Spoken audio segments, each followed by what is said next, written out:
The one thing that I immediately liked about Zach Gregor's Weapons is that it jumps straight into the plot. You've probably already heard what this movie is about. It's that bit of narration that you see in the trailer where this little girl talks about a classroom full of kids disappearing, getting all up together in the night at 2:17 a.m.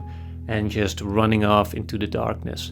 That's basically that's the opening scene of the movie, really. There's no build up, there's no lead in, there's no character building or any other form of sort of establishing other elements of the story. It just jumps straight into the conflict, and that's something I really liked and something that I've really missed about movies like these, where it just hooks you immediately with that mystery, with that central puzzle at the heart of the movie. I don't understand at all. Why just her classroom? Why only hers? Where are our children? There was just something really refreshing to me about a horror movie that's not about one character or one family, but that really brings in a whole community into its story. It's still contained. It's a very small town, but you do get a sense of the dynamics between each character, and you get the sense that this is an established town that feels alive, that feels multifaceted. It's not just the stage for one character to have their little story. It's really about a town, it's really about a set of characters. And this we also see in the structure of the movie, which has all these different points of perspective. There's these little chapter markers, each of which focus on a different character. And as such, it really becomes this collective puzzle where each segment gives you one perspective, gives you a little bit of information, and then we go on to the next, and then it reveals another bit. And so gradually from these different perspectives, you get to sort of puzzle together what's going on.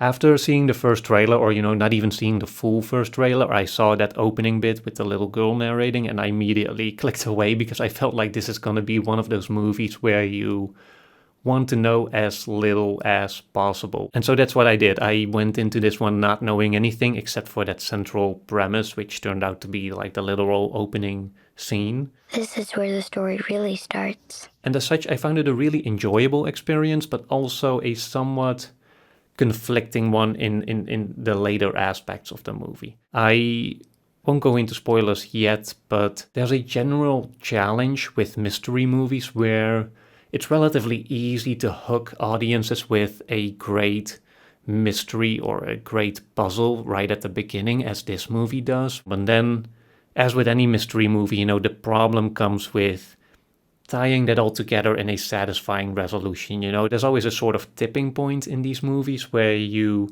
transition from not knowing, or at least not knowing enough to put it together, to knowing enough to get a sense of what the full picture looks like. And that transition point for me in this movie, I'm not 100% sure that it worked for me, but I'm not sure if that's because of the actual content of how it all fits together, or if it's more the style in which it does so. Because Zach Gregor has a very peculiar filmmaking style, I'd say. He has an interesting voice for sure.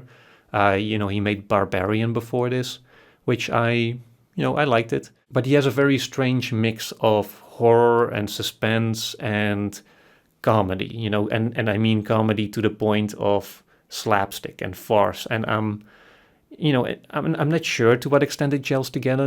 My audience had a few big laughs in moments where you wouldn't expect them to be normally. And I just can't help but feel like it undercuts the gravity of the situation or the gravity of the story a little bit. It definitely makes for a very refreshing experience at first glance. I can imagine the early reactions to this movie being very good, just because it does something different. It kind of surprises you, it catches you off guard, and it has these weird tonal shifts. But in the long run, I'm not sure if it will lean too much to being more like Longlegs, which for me was a movie that also had a great early response, including from myself, where I felt like the atmosphere was really great, but then I didn't like how the mystery resolved, and eventually as time passes, I feel like that movie also was kind of forgotten because of it, or it kind of faded away. As for Weapons, I do think this is a better movie.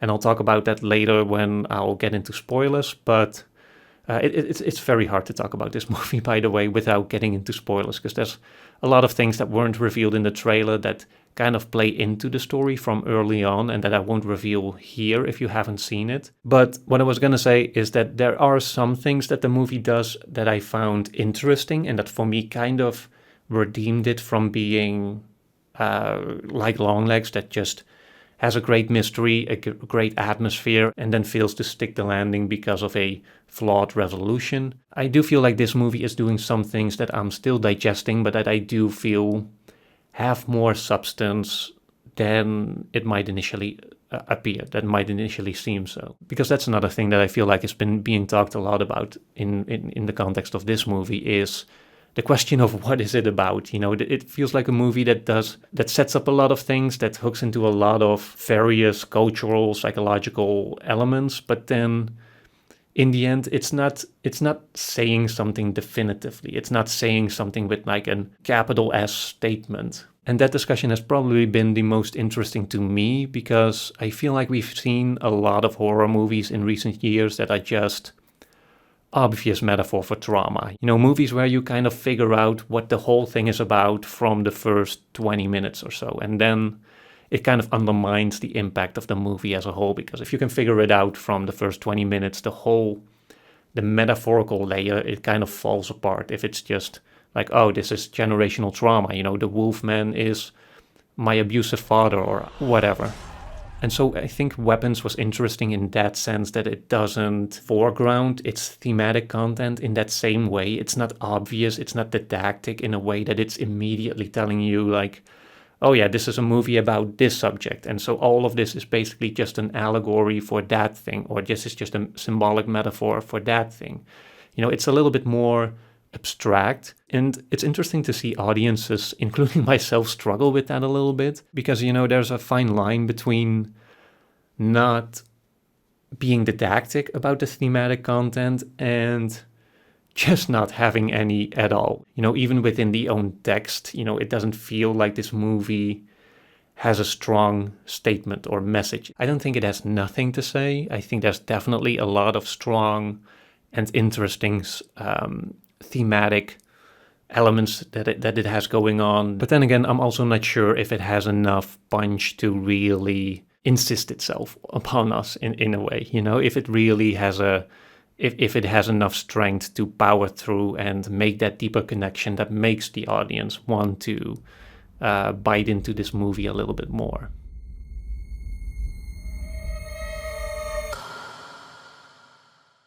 Okay, so getting into spoilers, I feel like I can finally talk more sensibly about this movie now.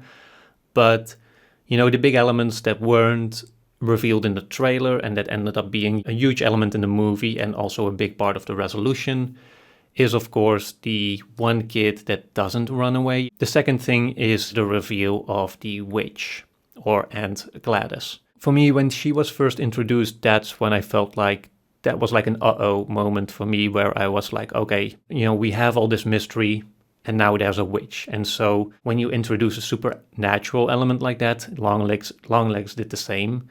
For me, you know, the whole mystery falls apart, because then it's just like, oh, there's hypnosis, there's magic rituals, you know.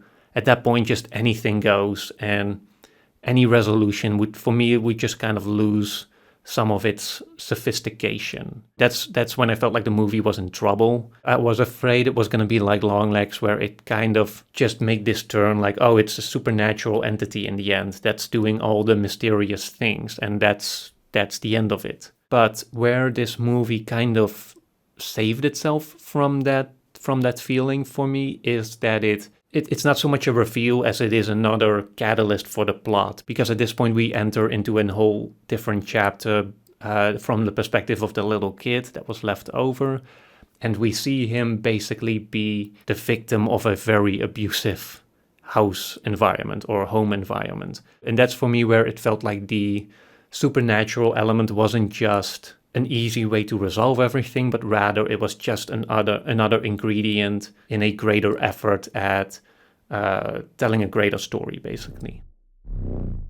Are you watching?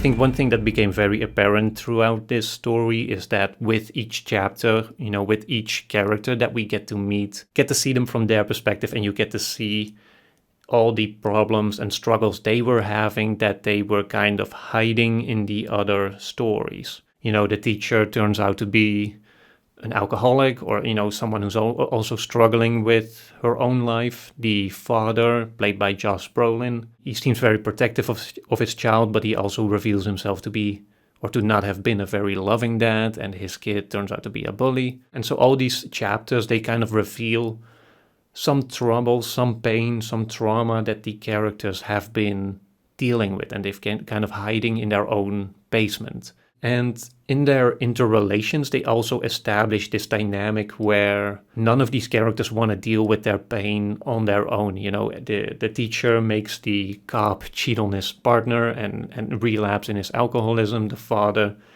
takes it out on his son, who then becomes a bully and who lashes out towards the teacher, who he thinks has something to do with the disappearance of his son. There's all these strange kind of almost destructive codependencies where people cannot deal with their issues on their own, and so they latch onto someone else who they then kind of bring down with them. And in some way, the witch, I think, is the sort of extreme version of that, the extreme metaphor where you kind of weaponize others for your own good, for your own satisfaction in some way, without regard for what that does to them or how that ultimately affects the community at large. I mentioned it earlier, but there was this tension where the kids seemingly have run off on their own accord. They've seemingly abandoned their families instead of being taken from them, which brings up that discussion of free will versus brainwashing or hypnosis or whatever witchery the witch uses. There's also that TV program about the Last of Us type cordyceps,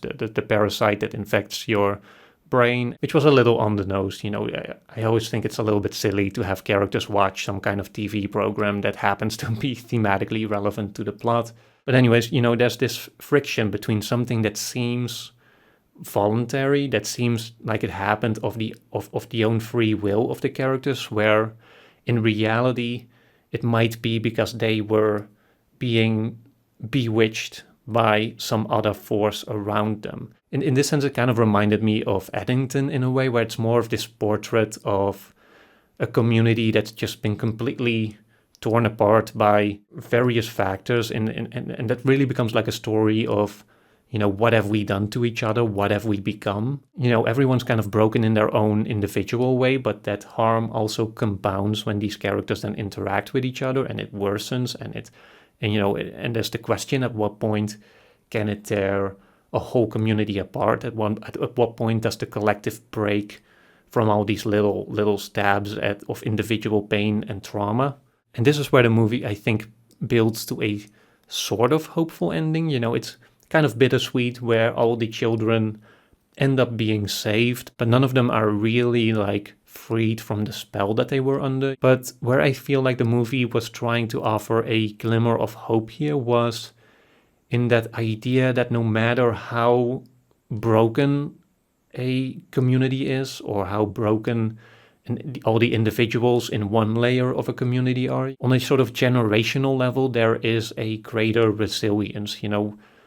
What we do definitely harms and transfers to the community or to the generation next to us, but at the same time, that generation will still be there. That whatever was that ultimate harm, that thing that was going to break the community apart for good, that being the witch, that thing got destroyed in the end. And so in the end, it's just, again, there is a sort of reset to zero, or at least, you get a sense that it loops back to a new generation or a new cycle in which this new generation is now growing up, all of them having their own individual struggles, like the people in the town that we see throughout this movie. But then maybe, the witch is gone, so there is also a chance for the next generation to do better, maybe.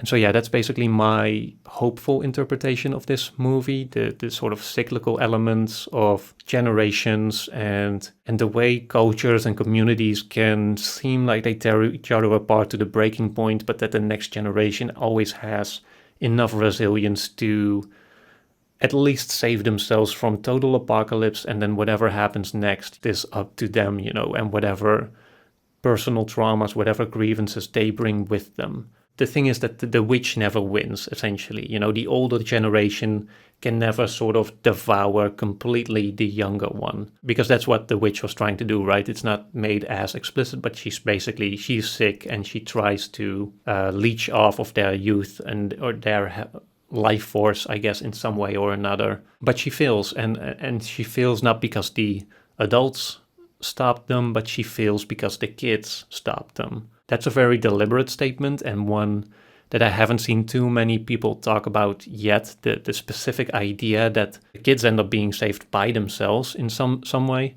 So yeah, that's pretty much my first impression of this movie. I'd be curious to see how it holds up under a second viewing, because again, I do feel, for me personally, the tonal shifts between horror and suspense and comedy didn't always work for me. Especially towards the end, it felt like it bordered on farcical. It was just slapstick. And again, personally, I just wish for movies that try to set up this great, compelling mystery, that they also have the creativity and in some way the courage to see that through and try to make it into something that is more profound or sophisticated. You can argue that the slapstick or the comedy elements, it's a bit of a cop-out. Something that you use when you're not sure how to tie it all together, and so instead of going for something profound or truly impactful, you just go for something that is surprising or subverting, which again might work in the short run, as I said earlier. It might work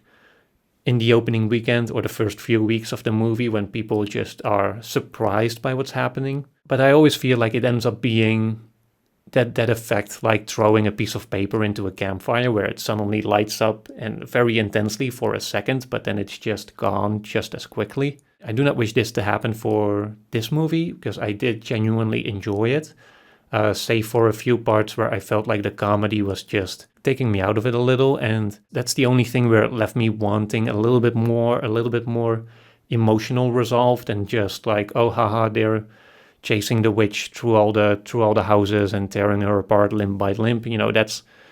It was funny. The theater laughed, and I thought it was funny too. But then again, I already on the drive home, I was like, what did I actually feel after this story? What was the deeper emotion that I walked away with, aside from that brief laughter at the slapstick comedy? And so, yeah, in that sense, I'd wish the movie had a little more confidence in its own material, because again, I do think there's more substance here than people give it credit for, and there are interesting thematic things going on here, which for me got maybe a little bit undermined by some of the more stylistic choices. So yeah, I'd be curious to hear what you think about this movie. What did you feel it was about? How did the comedy land for you? How did it vibe with the suspense and the more scary elements?